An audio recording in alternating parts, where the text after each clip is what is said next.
what we're doing. So we're lost, but we're making good time. So we're going to try to avoid that and just say, how do we understand? How do we think about this?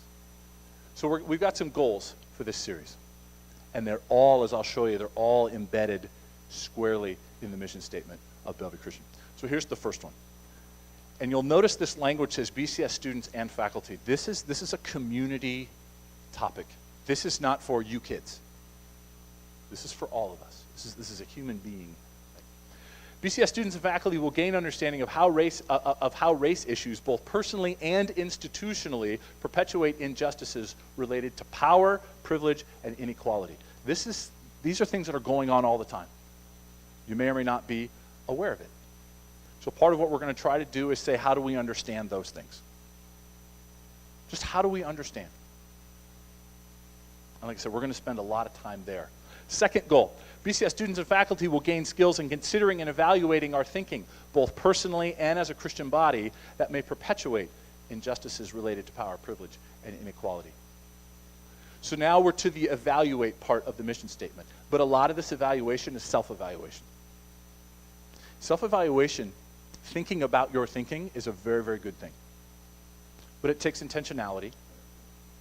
It takes a desire to want to do that. And as you'll see in a little bit here, it takes some other qualities as well. Third goal, BCS students and faculty will be able to identify 1 to 2 personal actions which could contribute to racial reconciliation and be empowered to carry out those contributions. So while we're focusing a lot on understanding, we're focusing a lot on self-evaluation, we do want this to translate into action somehow. But we want it to be thoughtful.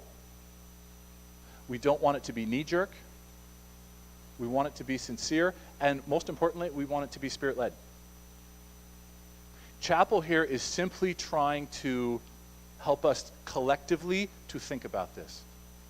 But at the end of the day, this is a personal issue and a personal quest that has large implications. So whatever it is that you do, we want it to be authentic. We want it to be Spirit-led. Okay? But we are seeking for some transformation. What is our action? What do we do? How now do we live? That's really important in all this. That's what the series is. I want to go over what the series is not, because I think that's equally important. The first thing is it's not preachy. It is not going to be several chapels of you people, you kids. We want to definitely stay away from that. It's also not targeted at anybody. I used to teach relationships here, and relationships is a class which deals with some pretty sensitive and personal issues at times. And I found that I used to freak kids out because as a public speaker, I like to make eye contact. So I'd be making this point, and I would make the point, and I would land on a kid. And I would get one of 3 reactions. I would get the poker face, or I would get the thoughtful, approving nod, or I'd get this. Oh. And it was the 3rd reaction where I went, I need to talk to that kid after class. And sometimes it was pretty funny. They'd be like, how does he know? I'm like, well, I didn't know, but I know now. Anyway, we'll talk later. This is not like I said, we're not targeting anybody here. Now, if you feel some personal conviction, that's okay. But the goal of that is not to target out a certain group one way or another. That's not helpful. So we're trying to stay away from that. This is also a complex topic. We're not going to oversimplify it. We have a tendency in our human thinking to want to put things in categories, in boxes, put labels on it, and go, got it. This is not what that is. It's a complex topic, and we're going to treat it as such. And we're going to avoid the temptation to oversimplify. It's also, we're not guilting anybody. Now, again, if you feel personal conviction, and that's Spirit-led, boy, listen to that. Listen to the still small voice.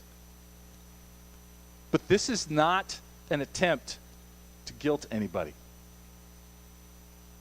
That's not real productive. And it's not the point of chapel either. How's chapel? I feel terrible. Okay, on to 4th period. That's not what we're trying to do. Right? We're also trying to avoid quick reactions, particularly guilt-based quick reactions. Oh man, it's big. What do I do? Stop and think. Pray. Just move slowly. Because sometimes with the best of intentions, we can overreact and actually make things worse. So we want to stay away from that. Ultimately, this series is not intended to be divisive. Unity is a big priority in the Christian community. It's a big deal. It's also difficult. It takes work, intentionality, and great care, and a lot of learning, and a lot of listening. But we want it to bring us closer together. A couple thoughts here. This issue, like you said, is tough. So what I would ask is all of us, starting with me, to enter into this humbly and honestly. What do I have to learn? Because the answer is a lot, and it's everybody. So enter into that and understand there's more going on that may appear. Matt Chandler is a pastor in the Dallas-Fort Worth area, and I was actually listening to a sermon of his on this very topic. And he had two quotes which caught my attention. So first one, every generation will drift towards the mirror. We just tend to drift towards those who are like us and who approve of us. I think that's one reason why people like social media. It's an echo chamber. All my followers think the way I do. And so we have to push away from that. We have to resist that temptation and that urge. And the second quote, the ease of lightness will always pull on us over the beauty of diversity. Lightness is not reference to skin color here. Lightness is ease of work. It's just easier to just stick to what you know, who you know, and what you think. Any kind of growth is challenging. Being in shape physically is great. Getting in shape is hard. And a lot of people don't get past the getting in shape part. So diversity takes some work. It takes some understanding. It takes some self-sacrifice, some self-reflection. But it's work worth doing. We all have biases. We all have ways that we think. Some of them we're aware of. Many of them we are not. Part of this chapel series is to help us go, okay, that's revealing. It's good that I know that. And that could be a blind spot, or that could be an attitude that's actually counterproductive to what is required and healthy in this topic. So we want to be honest. We want to be open. And finally, we need to listen a lot. We have a society that's very quick to speak. So we want to be listeners. And if you hear an idea over the rest of the year in this chapel series, and you're like, what does that mean? Well, I don't think, and I don't, just give it 5 minutes. Just let it set, just think about it. We want to be people who are thoughtful and reflective and who act with wisdom and intentionality. Especially in a topic like this, which is so complex. All right. So here's the big picture. Here's where we're going. There's going to be 5 chapels. Today is the first of 5, but they're going to be spaced out from now through the month of May. We're not going to fire hose you. We're not going to have Racial Reconciliation Month. And part of why we're doing that is because this is going to take time. Next week, high school, you're going into finals. That's a big priority. You need to focus on that. Right? We recognize that. So this isn't like, all right, we're going to get it all solved today. You're going to leave with action statements and go. Nope. We're going to space it out. Give us time to think and provide different perspectives. Today's based a lot on understanding. So we're not going to get towards any sort of action if that even is where the Lord is leading you until May. So we have some time. We're going to move slowly. There's going to be later on some teacher-student discussion groups for those that really want to dive more deeply into this. That's voluntary, and that we'll give you some more information on that. And you know, what might be your next step in this? Well, this is also a life issue. This is not for the school year 2017-2018. This is life. So let's think, let's act with great care and great wisdom. What we're really trying to do, and what we try to do with all chapels, to say, enter into this topic with us as we talk about it and as we think about it. This is not about, here are 50 things you need to do. It's like, here's what's going on. And enter into that, because everybody has a story. Everybody has ways that they think. So we just want to invite you into thinking about this with us, because this is important for our Christian community. This is important for us as a school community, and it's important for you as an individual. So let me introduce our guest. Our guest really couldn't be more appropriate for today. Peter Chin is a pastor of Rainier Avenue Church in Seattle. He is experienced with this in a way that, I mean, this is the reality of his job, and it's been the reality of his life. So he's thoughtful, he's eloquent, and has a lot of wisdom and perspective. He's a married guy, wife Carol, 5 kids. That's a lot of offspring. We tapped out at 3, so well, you're stronger than I am. He's written a book, because he needs more to do. And if you look it up on Amazon, 5 stars all the way across. So we have somebody here, and I will let him introduce himself further here. But we have somebody here who can be an eloquent voice, whose job it is today to help us understand how do we even enter into a topic like this. And so for the rest of this chapel, lean in, really listen, go, okay, Lord, what do you have for me, and what do you have for us here? So I'm going to pray, and I'm going to pass it over to Pastor Peter, and he'll take us from there. Father, I lift up this chapel. I lift up these series of chapels over the rest of the school year to you, because unless you build the house, unless you build it, Lord, we work in vain. Unless you are the architect of this series, it's not going to be very effective. Lord, we want you to be here. We need you to be here, Lord. Help us with our unbelief. Help us with our blind spots.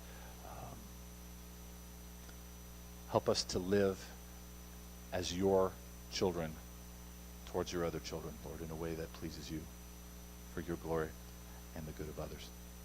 In your name, amen. Please welcome Pastor Peter Chin.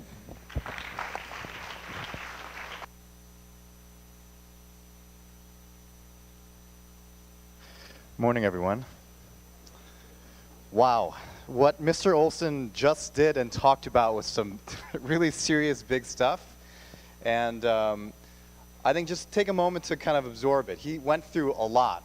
The things that he's talking about are things that people take a lot of their time to kind of explore. And so we are just going to take we're going to dip our toes into the subject today. So just to give you a sense of, we're not going to do a deep dive and kind of go through the whole arc of what Mr. Olson talked about, but just kind of introduce the idea today. And what we're talking about today is the idea of diversity. So I'm here to talk about diversity. A little bit about myself. I am a pastor down in the Rainier Valley. Anyone spending time down in the Rainier Valley, South Seattle? All right. Some good food down there, of course. I pastor a church called Rainier Avenue Church down there. I'm actually not from Seattle. I grew up in Chicago, went to high school in Chicago, went to college out in Connecticut, and then seminary out in California, so I've been across the country. And have seen a lot of different environments. I've been worked and went to school in a lot of different cultures and a lot of different places. And so I'm here to talk to you today about the idea of diversity and to help us understand diversity a little better so that we can all begin this journey that Mr. Olson was talking about.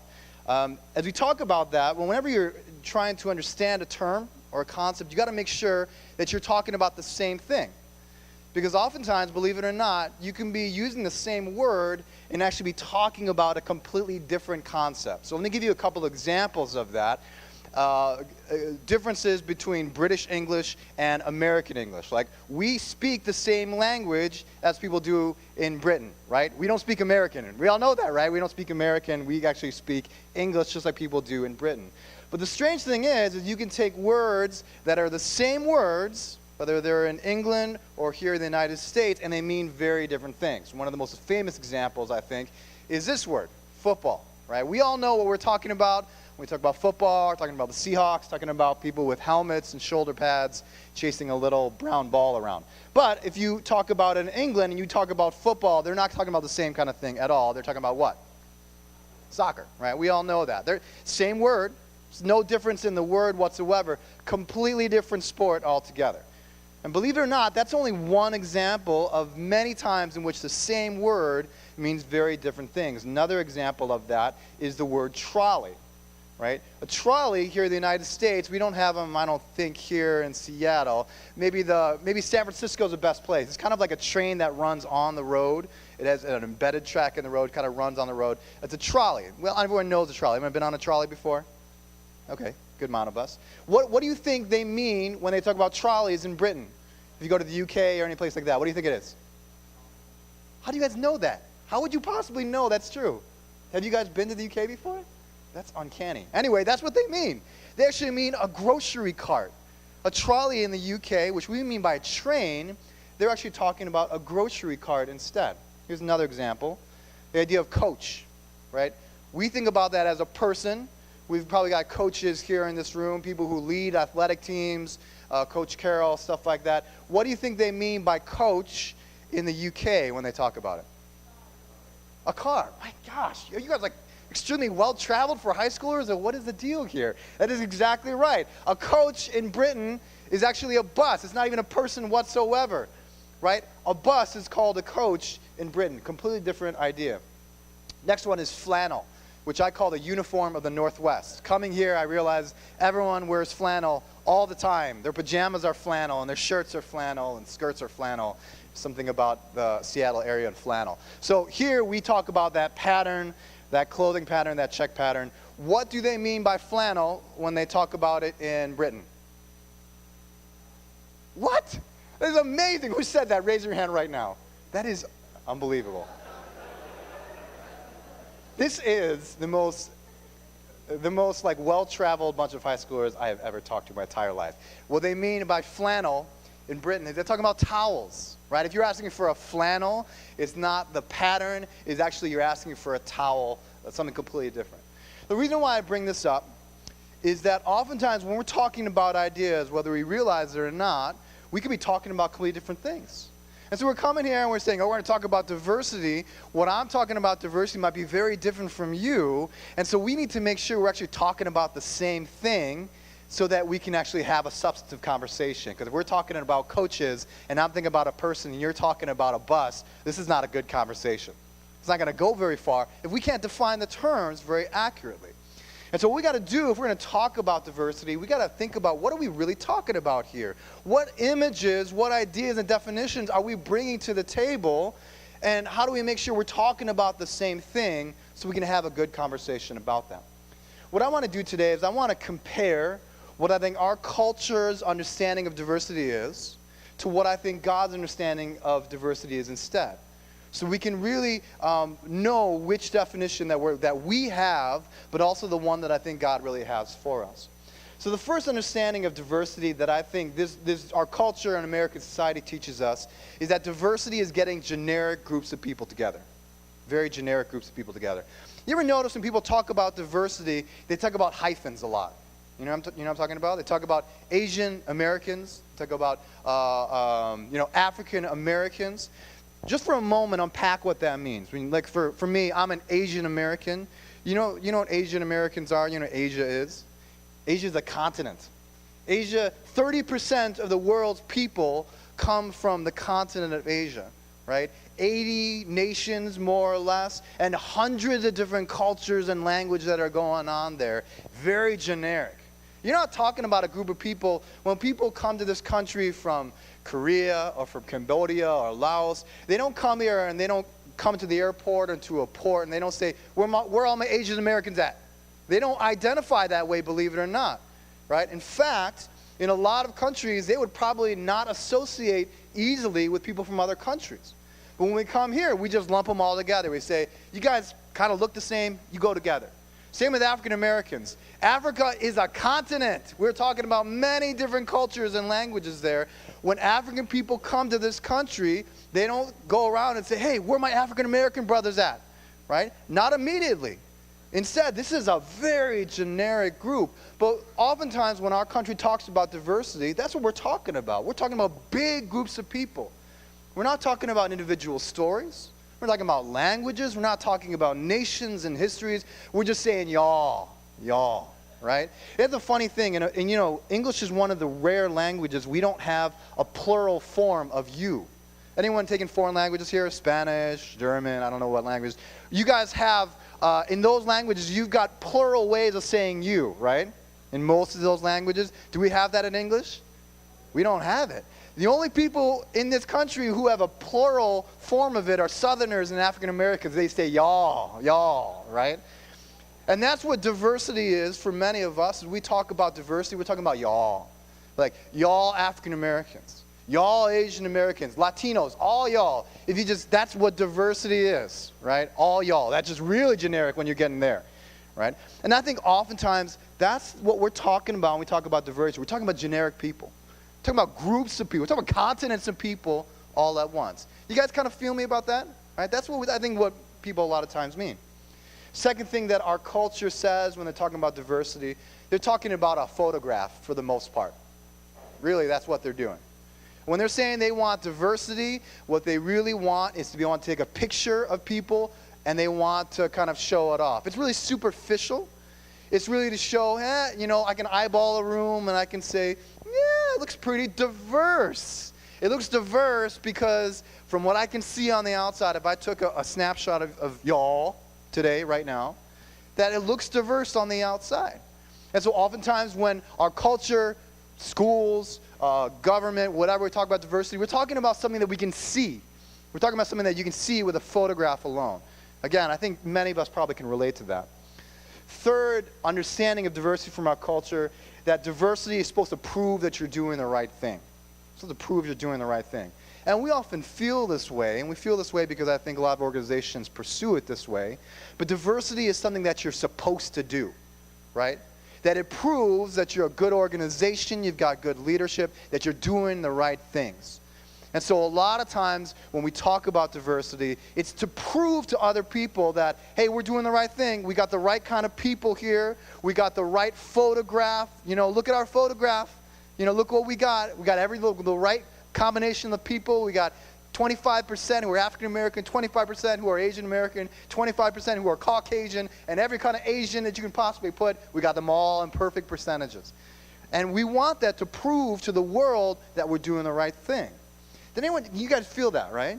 That diversity is something that we kind of say, hey, look, I'm good. I'm doing the right thing. The last thing that I think the culture means when we talk about diversity is we're talking about something that's convenient or easy. Right? We're talking about something that we do. We want that photograph.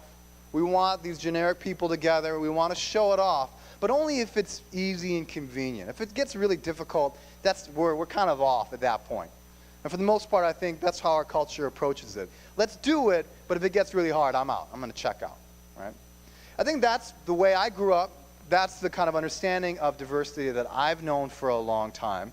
And it can be proven in some way. And one of the best stories that I have that kind of illustrates that this is really how our culture, our nation understands diversity, is the story of Diallo Shabazz. Diallo Shabazz.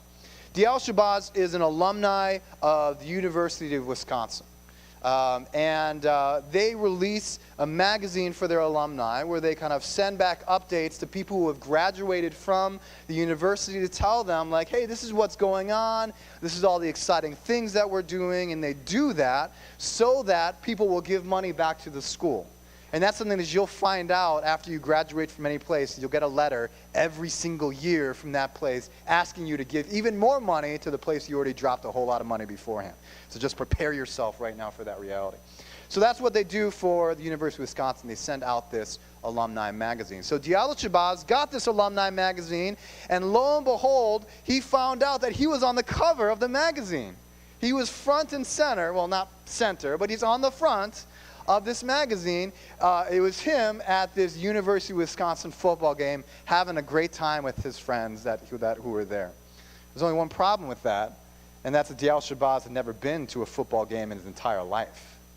And he had no idea who those people were who were all around him.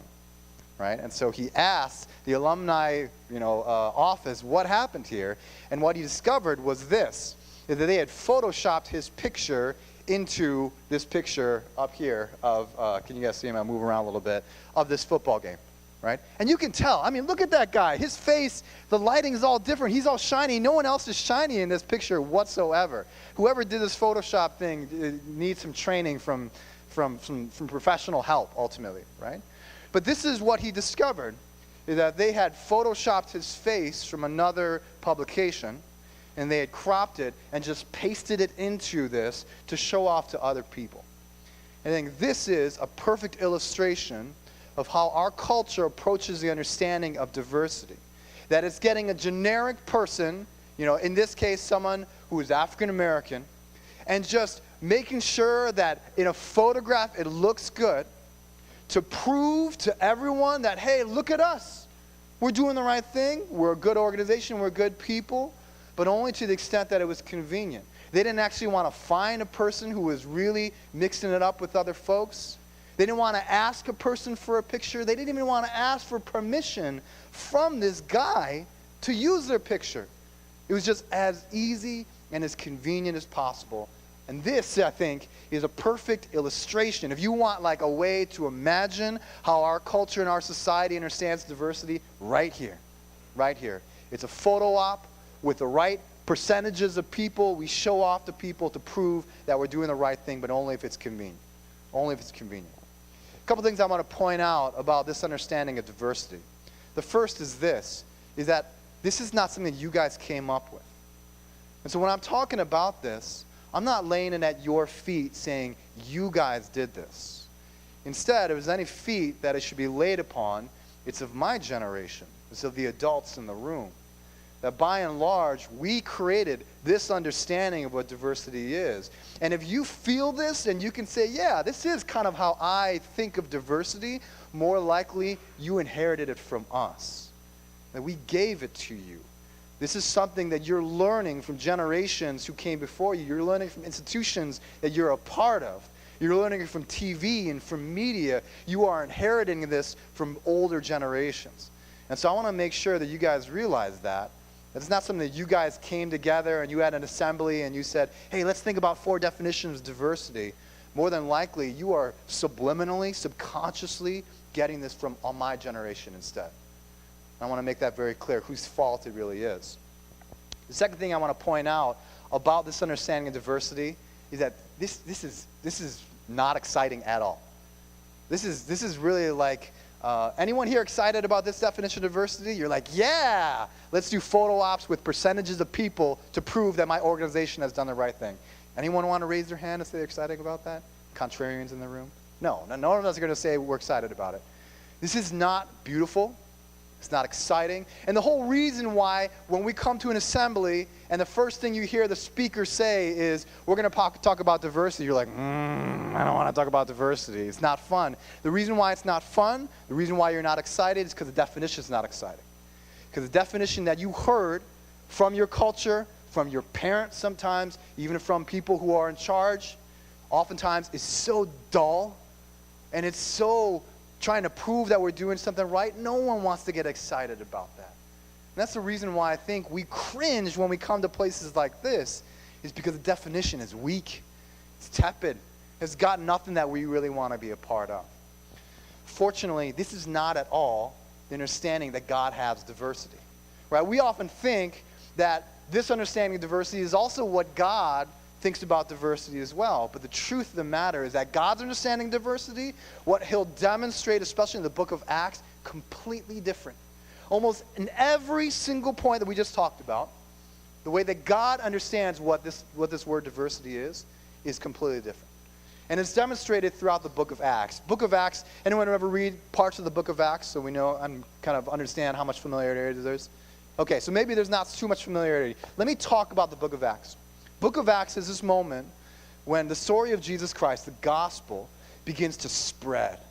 It begins to go to nations. It begins to go to people who had never, ever heard it before.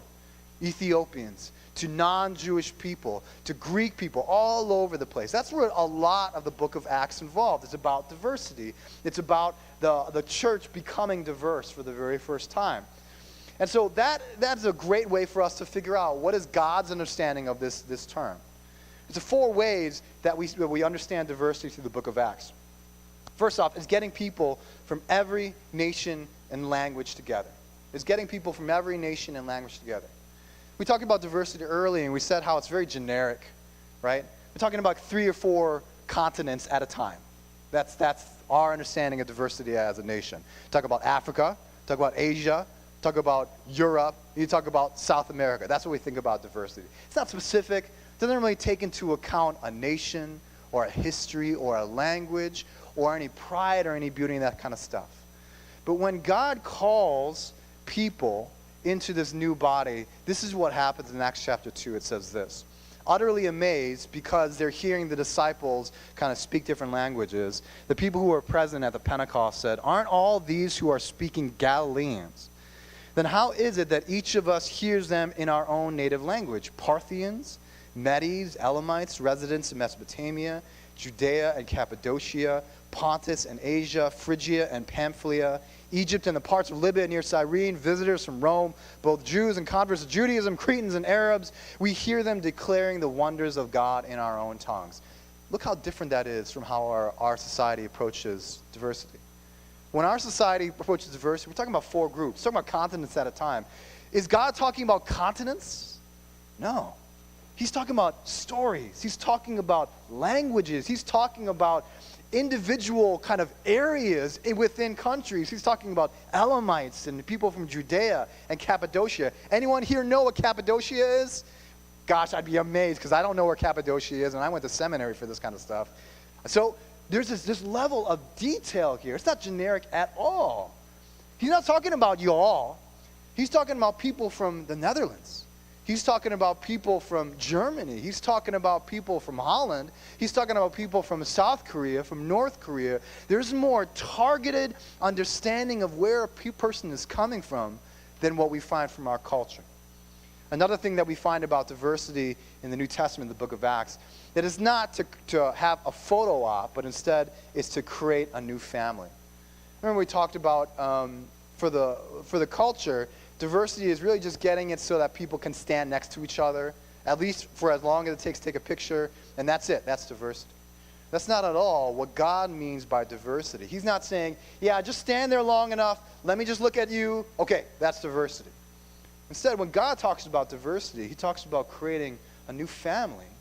He's talking about people who are very different from one another, becoming friends, becoming best friends, dying for each other. This is what he says in the book of Ephesians. He says that Jesus' purpose was to take people who were enemies, namely Jews and non-Jewish people, and to make them into one new humanity with the same Father, to make them a family. God's understanding of diversity is not, hey, just stand next to each other, like at a dance, and just kind of try to get closer together. A little closer, please. And that's what God's diversity is. God's diversity is you being family with people from around this world. Legit family.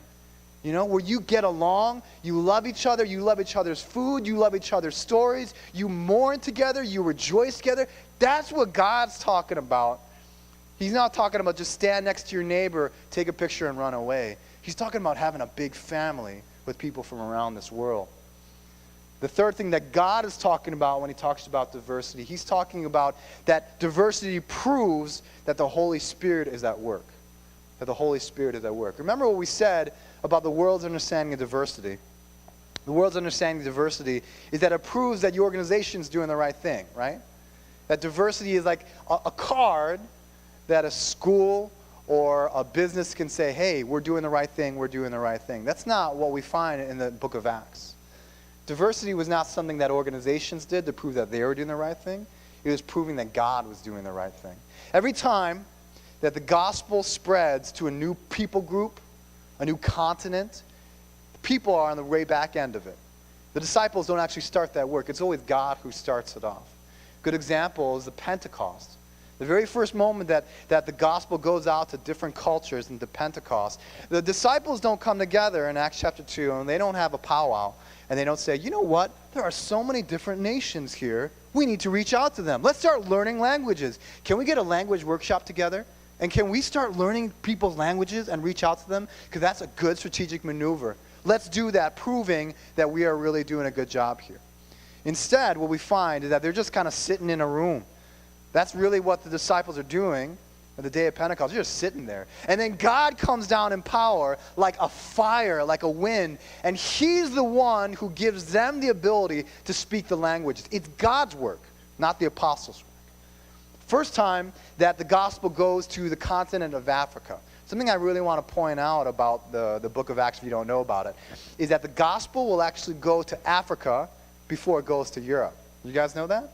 We often think that Christianity went very quickly to Europe, but the fact is that the church in Ethiopia came before the church in Europe. that he would go to, Philip would meet an Ethiopian eunuch in the book of Acts. What's really interesting about that is it wasn't Philip who decided to do that. If you read that passage in the book of Acts, Acts chapter 8, it doesn't say that Acts said, Philip said, you know what? I'm going to go into the desert and I'm going to try to meet someone today. You don't go, when you want to meet someone, you don't go to the desert, right? I don't know where kids meet each other nowadays. For me, it was the mall. Do people still meet at the mall? Is that a thing? God, I'm so out of touch. Anyway, he doesn't go out to the desert thinking, I want to go out, I want to.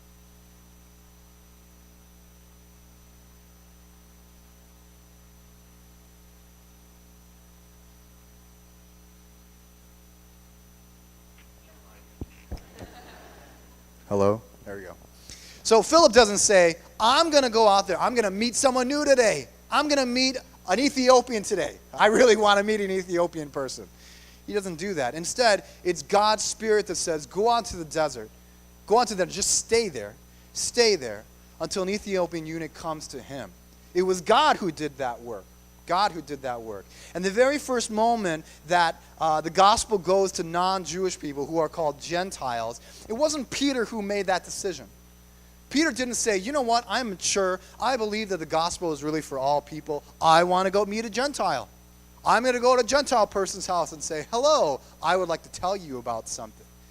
Instead, God forces him through a dream saying, you need to go meet this man who you think is unclean, that you actually don't feel like you should be in a room in, and you can read that in that chapter, and you have to see what I'm doing through him. It's all God's work. It's not proving that the apostles are great or the church is great. It's proof that God is moving. That's what diversity is supposed to do. And when you see diversity, you're not seeing the church doing a good job. You're seeing a movement of the Holy Spirit. That's what diversity ultimately is. The fourth thing that we see out of diversity is that it requires our full and utter commitment. It requires something from us. Again, remember what we talked about before? We were saying when the world approaches diversity, it's just easy. Whatever is easy, taking a picture, photoshopping, just making sure that it looks good, that's what it means by diversity. That's not what the church did. This beautiful diversity